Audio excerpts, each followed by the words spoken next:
Bien, buenos días, bienvenidos a todos nuevamente. Les dejo esta presentación en la cual vamos a comenzar a trabajar algunos conceptos de la unidad 2 de la materia. Quiero comenzar con esta explicación haciendo mención a los aportes que cada uno de ustedes realizó en el primer foro, en el foro de presentación. Que desde ya, bueno, los felicito a todos los que han participado y por haber compartido la presentación de sus expectativas en relación a la materia. Bueno, quiero destacar dos intervenciones. A ver, todas estuvieron muy buenas, pero quiero destacar dos intervenciones como para dar pie a esta explicación.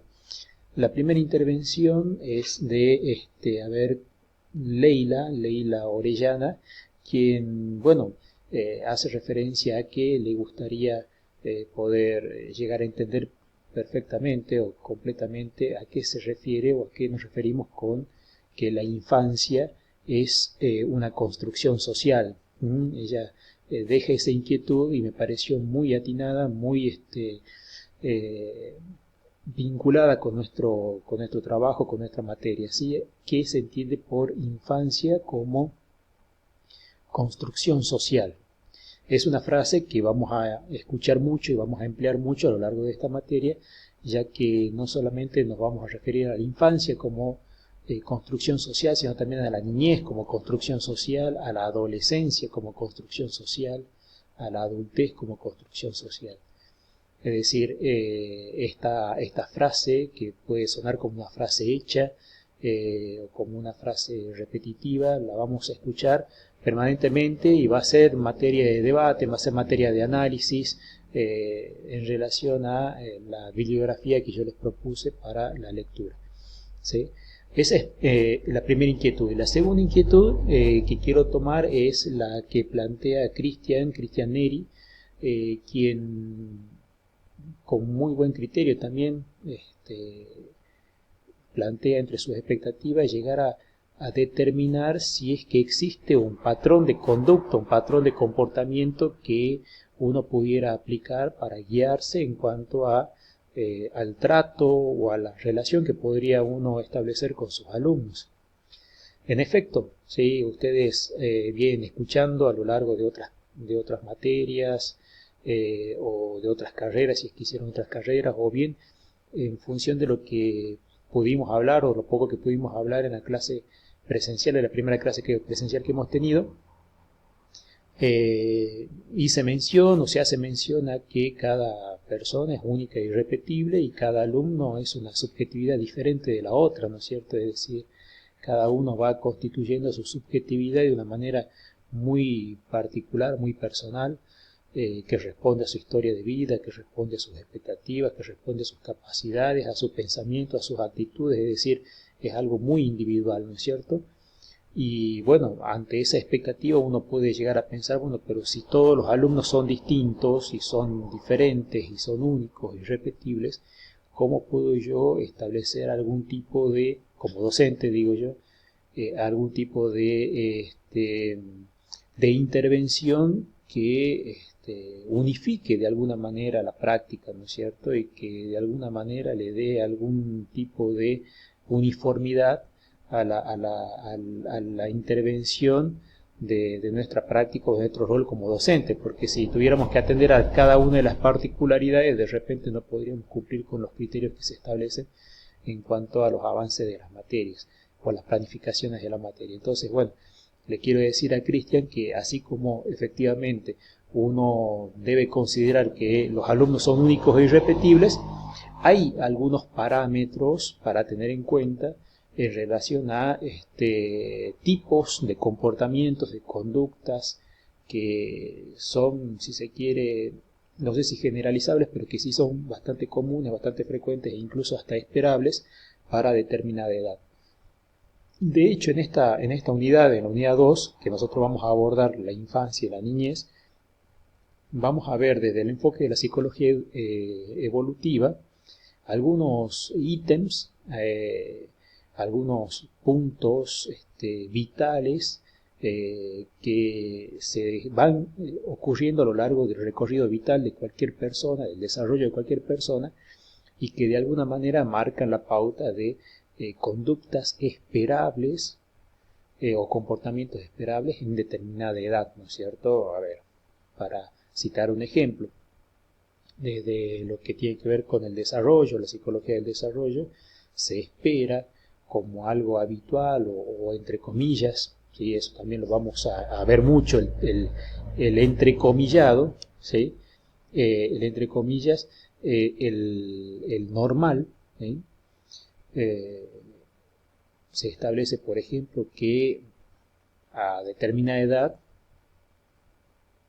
más o menos rondando los 2 años, el niño aprenda a hablar, ¿no es cierto? Es decir, comience a manejar un lenguaje con el cual se puede expresar y con el cual pueda posicionarse en el mundo de una determinada manera. Entonces, ahí tenemos, por ejemplo, un punto de referencia en el cual es posible esperar determinada conducta, ¿sí? Entonces, les repito, si bien hay individualidades, hay casos puntuales, también es necesario considerar que hay determinados rasgos de comportamiento o parámetros de comportamiento que pueden establecer algún patrón que podemos emplear en nuestra práctica cotidiana para de alguna manera generalizar, no sé si generalizar en total, pero sí al menos abarcar la mayor cantidad de alumnos con nuestras explicaciones.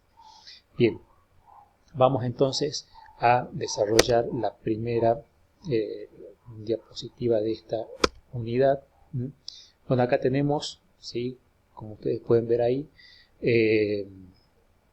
el programa, ¿sí? o el despliegue de los temas que se van a trabajar en la unidad 2, en donde el título es Perspectivas psicológicas y socioantropológicas de las infancias.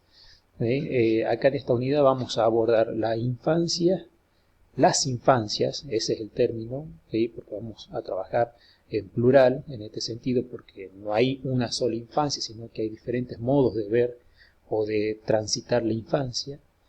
La niñez, ¿sí? La infancia, la niñez, hasta antes de la adolescencia, que ya va a formar parte de la unidad 3. ¿Sí? Durante la unidad 2 vamos a trabajar sobre esta gran temática.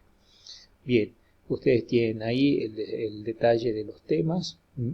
La infancia como construcción social, el primer tema que vamos a ver, el desarrollo cognitivo, emocional, afectivo de los niños, es decir, de la perspectiva evolutiva. Vamos a tratar de establecer desde la bibliografía que yo les compartí para esta unidad cuáles son aquellos puntos significativos o aspectos significativos del desarrollo de los niños desde el punto de vista cognitivo, desde el punto de vista emocional y afectivo, ¿sí? Que es lo que nos interesa, es decir, cómo los niños van adquiriendo un mayor desarrollo, una mayor madurez en estos aspectos, en estos tres aspectos, por supuesto que en interacción con lo que tiene que ver con sus relaciones, ¿no es cierto? Es decir, si bien algo vamos a considerar del desarrollo físico, vamos a ver también que el desarrollo físico no es plenamente determinante, sino que acompaña a otros aspectos de desarrollo como la cuestión emocional también, ¿no es cierto?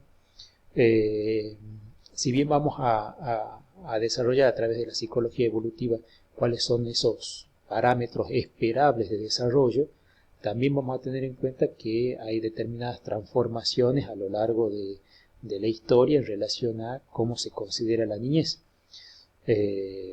o las infancias y cómo se las aborda de diferentes ámbitos, de diferentes espacios, porque bueno, no es lo mismo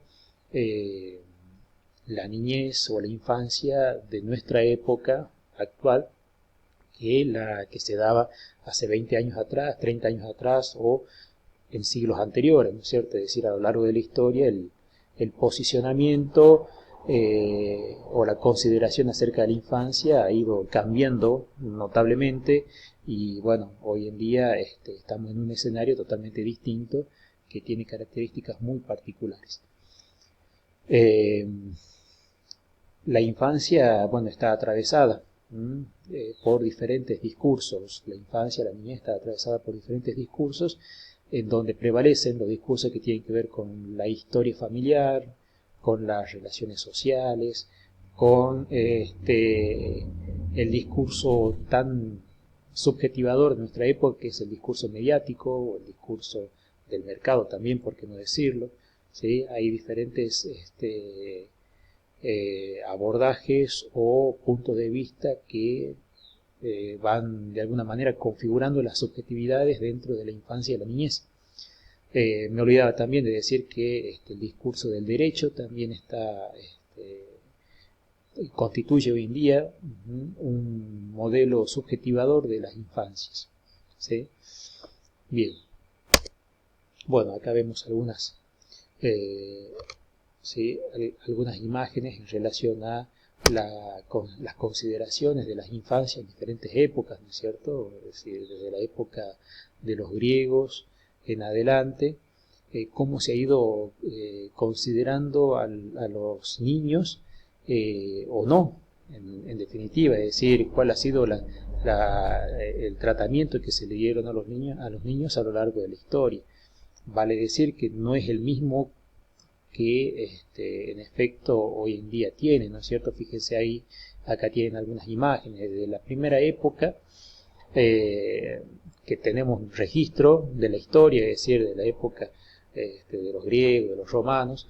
En adelante la idea de niñez y de infancia ha ido cambiando. Fíjense que en algún momento no existían como existen ahora, este periodo tan prolongado de niñez, infancia, niñez y adolescencia, y que de repente, bueno, el niño durante gran parte de la historia ha sido considerado como una persona, como un adulto en miniatura, para decir de alguna manera. ¿Sí? Fíjense cómo hay algunas imágenes del Renacimiento, en donde el niño era vestido o estaba vestido con las mismas ropas, con los mismos atuendos del adulto, es decir, no había una consideración acerca de la niñez como una etapa de la vida con características puntuales, particulares, diferentes de las del adulto. ¿Sí? Incluso los niños durante mucho tiempo en la historia ocuparon un espacio o el mismo espacio que ocupaban los adultos en determinadas actividades, es decir, antes de que existiera, por decirlo de alguna manera, la organización familiar como hoy la conocemos, las personas vivían en construcciones que de repente no tenían la organización como la que tenemos nosotros ahora, es decir, hoy en día, por ejemplo, nosotros sabemos que la vivienda tiene determinados espacios para el desarrollo de cada una de las personas, ¿no es cierto? Habitaciones para cada uno. Bueno, en otra época esto de las habitaciones individuales no existía, es decir, todos compartían el mismo espacio y de repente los adultos hacían actividades que compartían incluso con los niños o a la vista de los niños, y de repente no había una intimidad en ese sentido, ¿sí? Otra época significativa de la historia tiene que ver con estas imágenes en donde, bueno, ustedes ven ahí que los niños están vestidos con ropas muy parecidas a las de los adultos, ¿sí? Por ejemplo, en la Revolución Industrial, fíjense cómo los niños también eran o formaban parte de lo que era la fuerza de trabajo, es decir, también estaban incorporados a la línea de producción, toda vez que pudieran tener la fuerza suficiente como para poder operar una máquina o cargar una máquina, eran incorporados a la línea de producción. Especialmente son famosas las referencias que hay en relación a los niños formando parte de las mineras, las minas de carbón, ya que ellos podían acceder fácilmente por su pequeña estatura, ¿no es cierto?, a las minas de carbón. Y bueno, en función de eso, hoy en día existen otros cambios que son más significativos con respecto a los derechos laborales y con respecto a la prohibición de que los niños trabajen, ¿no es cierto? Algo que en otra época no era así.